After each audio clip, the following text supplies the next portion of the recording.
Ex-partners rekindle at the closing of a camp where they met as kids and fell in love. In the opening scene, we're taken to the Lincoln Hill Publishing where a Christmas party is taking place. Peyton, the protagonist of the story, can be seen working by her desk while everyone else seems to be celebrating. Even her boss apologizes for making her work, but Peyton assures her that it's fine since her family celebrates Christmas in July. Confused, she asks what she means, and Peyton explains that they celebrate Christmas in the middle of the summer at their summer camp. Before she walks off, Peyton takes the chance to present her new project to her, and luckily she asks her to put it on her desk. After work, Peyton's parents arrive at her apartment and are displeased with the lack of Christmas decorations. Admitting that she doesn't have the time to decorate, she promises to get to it because she wants them to have a relaxing time. Her parents nod at each other, so Peyton's father takes the chance to let her know that there is a reason they've traveled to her place. Worried, she gets up, expecting some sort of bad news, but they surprise her by revealing that they have decided to retire. Feeling happy for her parents, she smiles and reminds them that they will finally have the time to travel like they want to. Although they're happy to have come to pension, they can't help but worry about the future of the camp. So, Peyton's mother asks her to reconsider her decision because she hasn't had any progress as a writer working for many years at the company. Peyton is set on her goal and believes that she will become a writer one day, so she declines their offer, claiming that it's best if they sell it to someone eligible. Regardless, as an end to an era, the parents reveal that they'll be hosting the last Christmas in July at the camp, and everyone who's been going to it is invited to come back. Peyton couldn't be more excited to reunite with her old friends and relive the memories, but she isn't sure about going. 6 months pass before Peyton finally meets up with her friends from the camp. They catch up about the success of their firm and start talking about the camp. All of them are sad that the camp will be closing down, and even Janice comments on wanting to send their future children to the camp one day. As she mentions them having kids, her husband Dave becomes uncomfortable and claims that they're too busy to have them. Nevertheless, they start talking about the last grad celebration, so Janice asks Peyton whether she'll be there. Peyton is still unsure, so she assumes that it's because of her ex Thomas. They let her know that he's become an art teacher and that he's grown, but Peyton seems too uncomfortable to talk about him. On her last day before a vacation, Peyton gets called into her boss's office. The good news is that her vacation is approved, but the bad news is that her boss finds the story to be impersonal. She's looking for a personal story that will connect with the writer, and what Peyton has presented her doesn't fit the category. Peyton had high hopes for her fascinating story, so therefore she's devastated. However, as she's about to leave the office, she remembers Camp Evergreen, so she pitches the idea to her boss. Given that she has other work to do, her boss lets her know that the submission has to be made by August. Thinking that she's finally gotten the chance, Peyton agrees to get on the project. Some time passes, and we finally see Camp Evergreen. Christmas decorations are scattered all over the greenery as many cars pull up in the driveway. Peyton is the first one to arrive and is greeted by her parents, who are delighted to see her there. Soon, Janice and Dave arrive, but Beckett's arrival is most grand as he pulls up in a limo. After getting out, he greets everyone with a smile, but his face drops once he sees Chris, his biggest enemy in the Campfire days and a fellow actor. The old friends are excited that the gang is back, but Beckett notices that someone's missing. It becomes awkward once he says that as everyone looks at Peyton, but she assures them that it's fine. Later in the day, Peyton's parents welcome everyone to their camp. After naming the many activities planned for the week, they remind everyone of a lighting ceremony that will take place the following day. To honor the beginning of their future activities, Peyton is called on stage to raise the official flag. After the ceremony, they head to the cafeteria to get some lunch. After catching up with the server, they head to their table, but see that someone's already sitting there. Everyone recognizes that it's Thomas, and while everyone is excited to see him, Peyton couldn't be more terrified. As they all hug and greet each other, Peyton takes her usual seat, so he only greets her with a hello. The girls get to their rooms after enjoying lunch, and surprisingly, Peyton and Janice get their old bed. However, as they approach the bed bunks, Peyton notices a box and a letter on her bed. Sitting down, she reads her note from Mom and opens up the box only to reveal her old journals. Opening one of the many notebooks in her lap, she sees the story about their first day at camp. As she continues to read, she comes across the many times she has mentioned Thomas and her crush on him. Given that they're both back, Janice advises her to reconcile with Thomas and try to work things out. However, Peyton doesn't see the need to have anything with him and is only focused on becoming a writer. They start settling in when Peyton notices that something's bothering Janice. She asks whether everything's all right, and Janice reveals that every time she mentions having kids, Dave acts weird, making her believe that he doesn't want to have any. Peyton assures her that it's not like that. And even though Janice knows, she can't help but fear the worst. Peyton takes the rest of the evening off and decides to focus on her work. As she's minding her business, Thomas approaches her with a joke about her not having ink stains since she's using a laptop. It takes a while for her to understand the joke, but she realizes that he's making fun of her constantly writing as a child. Since he's going to the cafeteria, he offers to get her something, but she asks him not to. Feeling awkward about not knowing how to hold a conversation with her, he lets her know that she looks good. She returns the compliment, but once he mentions their past relationship, she cuts him off and asks him not to speak about it. Instead, she asks him to be civil and go through the week like they don't have any history behind them. Disappointed but understanding, he agrees with her wishes. In the morning, Beckett and Peyton take to decorating the camp. However, Beckett's good spirit gets ruined as Peyton's parents let him know that he and Chris are in charge of planning the pageant. Beckett and Peyton remind them that Chris used to be his biggest rival, but they laugh it off as something childish. Beckett is not keen on working with Chris, but Chris seems to be civil and even offers to shake his hand. The old gang meets up to discuss everyone's assignments, and because Beckett's in charge of the pageant with Chris, he decides to let him know that they're going to do everything his way. 4 of them are left, and while Janice suggests she and her husband team up, she asks Peyton and Thomas to make the handmade ornaments. Despite feeling uncomfortable, Peyton decides to follow the plan. They head to the classroom where many children can be seen enjoying art class. Their old teacher appears from the crowd and couldn't be more excited to see Thomas, mostly because he has followed in her footsteps. After catching up, the teacher gathers everyone's attention to let them know that they will be making wired Christmas ornaments because they used to be Thomas's specialty. Excited, the kids follow his lead, and we can see Peyton working on her snowflake as well. She calls Thomas over to check on it, and it's the first time they have a real conversation. Proud that he's become an art teacher, she lets him know that it suits him well. Knowing how good of a writer she used to be, he asks whether she's fulfilled her goal, and she admits that she's still an assistant. He becomes concerned and advises her never to give up on her dream, and even reminds her of the old letters she used to send him. Surprised by his kind words, she thanks him, and they go back to making ornaments. While they seem to be functioning correctly, Beckett and Chris can't find a theme they agree on. While Beckett wants a tropical Christmas, Chris is keen on keeping things traditional. Neither of them will back out, so they know that it'll be an adventure. After finishing the Christmas ornaments, Peyton and Thomas join Janice and Dave when her parents bring a box full of mistletoes. The old friends smile and Peyton and Thomas share a look as they remember their first mistletoe kiss. We're taking back memory lane as we see a young Thomas sitting by the lake when a young Peyton approaches him. She comments on the mistletoes around them, but wishes that there was one above them. Being the true gentleman, Thomas picks some of the decorations and puts them above their heads. That summer, many years ago, is when Peyton and Thomas had shared their first kiss, and it's so memorable that Peyton made sure to read about it from her journal before going to bed.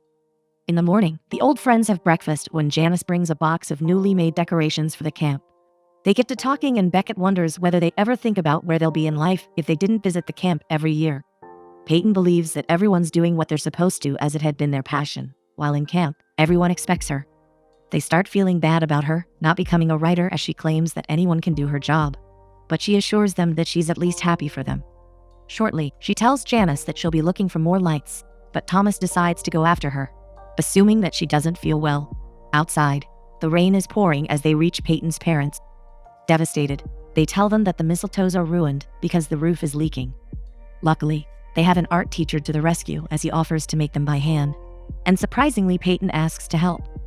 As they begin making the ornaments, Peyton thanks him for helping her parents and even asks how his family is doing. Unfortunately, Thomas reveals that he had lost his father, but he had taught him a lot, which is why he had come to camp for the last time. To make things right, their heartfelt conversation soon turns into a kids' fight as they begin throwing glitter at each other, having the best time like back when they were kids. In the evening, the lighting ceremony takes place, a tradition that had been started by Peyton's grandma. After giving a grand speech, Peyton's mother pushes the button, and all the houses light up with beautiful Christmas lights. Peyton and Thomas continue their conversation, but Peyton stops to appreciate the camp, never realizing how beautiful it actually is. Thomas claims that people never notice how beautiful the things they have are until they've lost them. She gets saddened because she knows that he's referring to their breakup. The following morning, Peyton decides to have breakfast with her parents when she notices boxes all over the house. She asks about them, and they let her know that they're filled with old personal belongings, many of which are photo albums. Her mother opens one of them and Peyton gets up to have a look. Old pictures of a young Peyton are on every page, which shows how the camp had always been a huge part of their lives. Wondering where the stuff will go, her mother suggests they take it to a storage room when Peyton comes up with a brilliant idea. Taking the photo albums, she runs out to tell her old friends all about it. Once they meet up for an old game they used to play, Peyton lets them know that she plans on writing a book about Camp Evergreen and using the old pictures in it. However, the old friend group won't only be included in the book, but in Beckett's play too. He begs them to be in it. Although everyone is hesitant, they end up agreeing as they drag him into playing the game. He gets thrown a red shirt for the red team, and they start bickering about which team is the best. Luckily, Janice remembers that Peyton had documented everything from their childhood, so they checked her old diaries. As she reads the story from that day, we're taken back to that exact game. Snatching the Christmas ornament, a young Pato runs to the finish line when a young Thomas gets in her way. He knows that she wouldn't give up on the ornament easily, so he agrees to let her go if she becomes his camp girlfriend. Peyton is loyal to her team, so she lets him know that she will fight to honor their name. In a swift motion, she manages to escape him and get to the finish line. We're taken back to the present where they all laugh as Thomas remembers letting her win. However, Peyton asks whether he remembers what she had told him after the game, and it surprises her that he remembers every word of her asking not to underestimate her. Before the game begins, the gang splits up to do some more work on the camp. Beckett and Chris work together when Beckett reveals that he has found their actors for the play. Chris chuckles, knowing that he has convinced his friend, but Beckett argues back, claiming that Chris has not tried to find anyone eligible. Given the plays they've done when they were kids, Chris claims that his friends are not good actors. But when it comes to his friends, they're not interested in being in a play. They start going back and forth, unveiling some past beef when it comes to the stage. Frustrated, Beckett screams out, wondering why Chris hated him so much when they were kids. Shockingly, Chris yells out that he doesn't hate him, but that he has a crush on him. Beckett stands silent as he tries to bear the shock he has just received, so Chris decides to leave. Shortly, the game finally begins and both of the teams put up a tough fight. After some time, the score evens out, so the players get extra motivation to make their team succeed. Coincidentally, same as many years ago, Peyton gets the ornament and Thomas gets in her way. This time, however, she wastes no time and passes by him with ease. By the finish line, she struggles as she gets attacked on all sides. But luckily Beckett comes before her, so the ornament gets thrown at him. Once it falls, the red team celebrates as the victory is theirs. After the tough game, the gang enjoys lunch at the cafeteria when Beckett lets them know all about Chris's crush on him. The conversation continues, and eventually, Peyton tells them she has to go to the local library in town to check whether they have anything on when the camp opens. Surprisingly, Thomas asks to join, and she has no problem with him coming as well. Using the opportunity, Beckett hands her a note with everything she needs to buy, so they head their way in no time. At the library, they find an old newspaper where the news had been shared first. The camp had been opened during the Great Depression, as they read, so the reason for opening it had been to bring people, especially children, the missing joy in their lives. Flipping the next page, Thomas reads about the Christmas in July tradition. Here it reveals that it had been brought up because the children were feeling homesick. So with all the traditions they would feel at home. It is essentially the goal of the camp, even after so many years, to make the children feel at home. Peyton smiles as she feels touched by the story and by the beauty of the camp. They finish reading at the library and decide to get some ice cream. As walking down the sidewalk, Thomas notices that the ice cream is melting down her hand, so he wipes it off of her. Sparks fly when he touches her, and he feels it too. Taking the chance, he begins talking about their past relationship, but she cuts him off, avoiding the conversation. When they return to the camp, they have their practice where the organization seems to be off. Regardless, after finishing her camp duties, Peyton decides to work on her project back in their room. Janice surprises her with one of her favorite drinks, which is eggnog, so she decides to take a break. Looking at the scattered paperwork, Janice congratulates her on finally finding her topic. Peyton is more than excited, but Janice thinks that it's not only because of the project. Picking up what she's putting down, Peyton lets him know that there's nothing between her and Thomas, claiming that they don't work outside of camp. Regardless of their past, Janice reminds her that people can change. The following morning, it's finally time for the snowball fight in July. While everyone else seems to be ready to join the game, Chris and Beckett sit on their summer chairs and refuse to participate.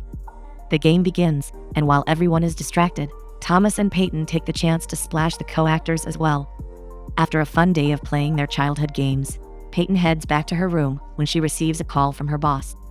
Given that she's been trying to reach her, Peyton uses the opportunity to pitch her project, and her boss seems to be interested. After the delightful news, Peyton gets back outside to celebrate their first campfire in July. Sitting next to Thomas, she reminds him of the snowman marshmallows they used to make, which he has completely forgotten about. All of a sudden, their attention shifts as Peyton's parents get on stage dressed as snowmen and snow woman. Everyone cheers and gathers together as they announce the start of the campfire. For starters, they decide to open the ceremony by having the guests share their favorite memories. They invigorate Peyton on stage, and she shares the story of Beckett getting a candy stuck on his finger for 3 days because Thomas had used real glue instead of icing when making the gingerbread houses. The crowd echoes and laughs as Peyton finishes the story. After the ceremony, Peyton and Thomas take a walk, and they finally have the conversation they should have had a long time ago. He claims that Christmas in July had always been better for him because of her, and she asks him not to start. Having had enough, he let her know that he truly loved her, and the reason why he'd come to the camp was to apologize for the things he'd done to her. Peyton's eyes start filling with tears as she remembers how much she put up with. He apologizes from the bottom of his heart, claiming that the fear of them divorcing because of marrying young had gotten him. Despite the conversation not getting anywhere, it helps that they've laid some things off their chest. Going to her room, Peyton slips into her bed and pulls out her diary to read about the first time he had said that he loved her. Under a star-filled sky, we see young Thomas Peyton talking about it, when tells her he loves her before kissing her. However, they're not the only ones that play the cards down, because Beckett and Chris have the same conversation in the morning. After finishing yet another unsuccessful rehearsal, Chris decides to be honest with Beckett. He lets him know that he's been agreeing with everything ever since he broke the news that he liked him, which is how Beckett feels as well. To settle it all, they agreed to Chris being more of a traditional guy, while Beckett is the one outside the box. From excitement to tension, they get drawn closer, which almost results in their first kiss, but they get cut off. Unable to bear in his excitement, Beckett runs to the cafeteria to tell Peyton all about their moment. Given that he didn't have his first crush or kiss at the camp, like Peyton and Janice had with Thomas and Dave, he is more than excited to finally be going through it. Peyton gets up to him excitedly, but little does she know that she'll have a moment with Thomas too. In the evening, she finds him in a classroom, and when she asks what he's up to, he shows her a sketch he's just finished of her. Although she appreciates it, she can't help but giggle at the wrongly placed star in the sky. Seems like history repeats itself, so she drags him out to show him that he'd made a mistake. He doesn't seem to remember what they've talked about years ago, but he pulls her in and shows her that he remembers their kiss by kissing her again, after so many years. Peyton makes sure to give all the details to Janice the following morning, but she still seems unsure of whether they can be in a serious relationship, given that they live in different cities. Advising her to be more positive, Janice is sure that they'll figure it out. Thomas confides in Dave as well, and he seems to be afraid of the same thing. He admits that he had come to apologize, but has ended up falling in love with her all over again. Same as Janice, Dave is sure that they'll find a way to work it out. Since they're telling their problems to each other, Dave takes the chance to talk about his fear of not being a good father. He's been avoiding the conversation about kids because of his fear, but Thomas assures him that everything he's set his mind to has been successful, even his fatherhood. Taking one step closer to her writing career, Peyton takes the time to pitch her project on a call with her boss. While she seems to love it, Peyton gets disappointed once she tells her that she's too green to be writing such a project. Luckily, Peyton protests, claiming that it's only right she writes it since the stories are coming out of her own diary. Her boss gets a call, so she asks Peyton to give her some time to think, leaving her with hope. The time of the play has finally come, and while everyone is getting ready, Thomas decides to visit Peyton in her makeup chair. She tells him all about the meeting and doubts that she'll ever become a writer, but he's sure that her time will come. He asks whether they can talk about their kiss, but right as they're about to, everyone comes into the room to prepare for the stage. The performance takes place, and everyone from the crowd seems to enjoy it as the old friend celebrates getting Christmas back, dressed as elves. After planning a successful play, the co-actors meet and hand each other a bouquet. Chris breaks the ice by asking what will happen between them because they clearly like each other, but they come to the conclusion that it's not meant to be for them. Beckett is devastated, but he doesn't say anything more as Chris walks away. In the dressing room, as Thomas is helping Dave take his makeup off, Peyton walks in just as Dave asks about their relationship. Curious to hear what he'll say about her, she stands back only to get her heart broken once Thomas claims that long distance won't work for them since it hasn't in the past. However, She doesn't hear what he has to say next, as the emotions get to her, and she runs out. Thomas tells Dave that he plans on getting an apartment to be closer to her, but she runs out before having the chance to hear it. While outside, Peyton sees a message from her boss asking her for a call. Peyton calls her and hears some more devastating news. Instead of letting her write the story, her boss lets her know that she's found an eligible writer. But luckily, Peyton doesn't agree. Thanking her for the offer, she confirms to her boss that she'll no longer be working for her. Before hanging up, as she tries to get some alone time, Thomas comes running after her. To make her feel better about the job, he asks her to get some chocolate pudding, but she doesn't want to spend any more time with him after hearing that they will never work out. Thinking that he feels the same, she lets him know that they'll never be good together. The following morning, she decides to let her parents know that she'll be taking over the camp. Luckily, her parents won't let her proceed with her decision because they know that she doesn't want to work at the camp. Nevertheless, they informed her that the camp had already been sold to a buyer who wanted to use the ground to plant Christmas trees. Peyton couldn't be happier that the land will be used for something good. However, she doesn't want to go back to being an assistant. Her father assures her that she'll get new opportunities in no time. And he is right, as Peyton gets a call from her colleague, letting her know that her boss kept refusing her manuscripts because she wanted to keep her as her assistant. A huge smile grows on Peyton's face as she realizes that she's not a bad writer and that it's not over for her. It's unfortunately time for Christmas in July to come to an end as we see everyone at the final party. Chris hands Beckett his glass of champagne and they stand together. Just because the camp has come to an end, it doesn't mean that new beginnings can't come out of it. Looking at Chris with so much hope, Beckett admits that he likes him a lot and wants to go on a date with him. Luckily for him, Chris feels the same and their chemistry is finally seen as they share their first long-awaited kiss. Janice and Dave couldn't be prouder of their bravery. So Dave takes the opportunity to ask Janice whether they can step down from the firm for some time to work on a baby. Despite being terrified, he admits to wanting a child and Janice couldn't be happier. Peyton interrupts their moment and Dave pulls out a letter that Thomas had left her. Assuming that they've come up with a solution, Dave asks what their plan is, but Peyton tells him all about what she had heard. Fortunately, Dave remembers their conversation and tells her that Thomas is planning on buying an apartment close to her. Opening the envelope, Peyton's heart breaks as she sees all the sketches Thomas had made of her. Knowing exactly where to find him, she heads to the dock and sees him standing there. It might be a huge commitment, but they both agree to commit to each other. They seal their love with a kiss when fireworks go off, marking their new beginning. 6 months later, on actual Christmas Day, we see all of them gathered in Peyton's apartment. Peyton has finished her book, and she gifts the first copy to Thomas, with a painting he had made as the cover. He couldn't be happier, but his surprise beats hers as he gets down on one knee and asks her to marry him. All of them scream in joy as she says yes, and they share a lovely kiss.